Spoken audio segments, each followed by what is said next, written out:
राधे राधे। कैसे हैं आप सब। आज हम अनंत चतुर्दशी के बारे में जानेंगे और ये व्रत क्यों किया जाता है इसके बारे में भी जानेंगे। अगर आपको मेरा ये वीडियो पसंद आए तो प्लीज़ इसको लाइक शेयर ज़रूर कीजिएगा और प्लीज़ मेरे चैनल को सब्सक्राइब कीजिएगा। भादो महीने के शुक्ल पक्ष की चतुर्दशी को अनंत चतुर्दशी का व्रत किया जाता है। इस व्रत का शास्त्रों में बहुत ही खास महत्व बताया गया है। अनंत चतुर्दशी पर भगवान विष्णु के अनंत स्वरूप की पूजा होती है और हाथ में 14 गांठों वाला धागा अनंत बांधा जाता है, जिसे अनंत कहते हैं या अंती भी कहा जाता है। और हम लोगों की भाषा में अनंत चौदस को अंती चौदस या अनंत चौदस कहते हैं। 14 गांठों वाला धागा बांधने से माँ लक्ष्मी जी प्रसन्न होती हैं। अनंत चतुर्दशी की पूजा में कथा का पाठ करने का बहुत ही महत्व माना गया है। आइए अनंत चतुर्दशी व्रत की कथा जानते हैं। बहुत समय पहले एक तपस्वी ब्राह्मण थे जिनका नाम सुमंत और पत्नी का नाम दीक्षा था। उनकी सुशीला नाम की एक सुंदर और धर्मपरायण कन्या थी। जब सुशीला कुछ बड़ी हुई तो उसकी माँ दीक्षा की मृत्यु हो गई। तब उनके पिता सुमंत ने कर्कशा नाम की स्त्री से विवाह कर लिया। कुछ समय बाद ब्राह्मण सुमंत ने अपनी पुत्री सुशीला का विवाह ऋषि कौंडिन्य के साथ करा दिया। विवाह में कर्कशा ने विदाई के समय अपने जवाई को ईंट और पत्थर के टुकड़े बांध कर दे दिए।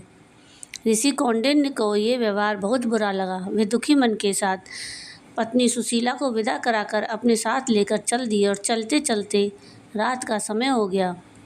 तब सुशीला ने देखा कि संध्या के समय नदी के तट पर सुंदर वस्त्र धारण करके स्त्रियां किसी देवता का पूजन कर रही हैं।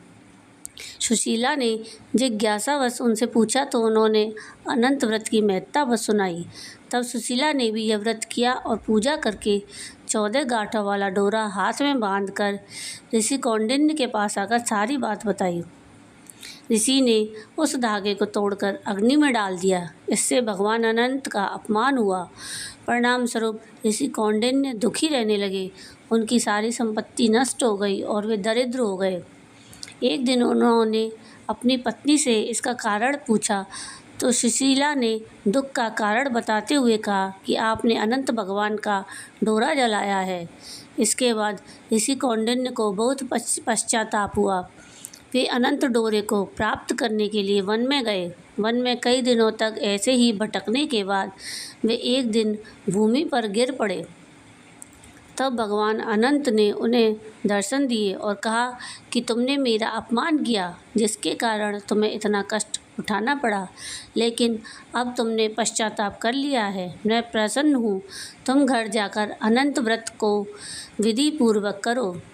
14 वर्षों तक व्रत करने से तुम्हारे सारे कष्ट दूर हो जाएंगे और तुम दोबारा संपन्न हो जाओगे। इस प्रकार ऋषि कौंडिन्य ने विधि पूर्वक व्रत किया और उन्हें सारे कष्टों से मुक्ति प्राप्त हुई।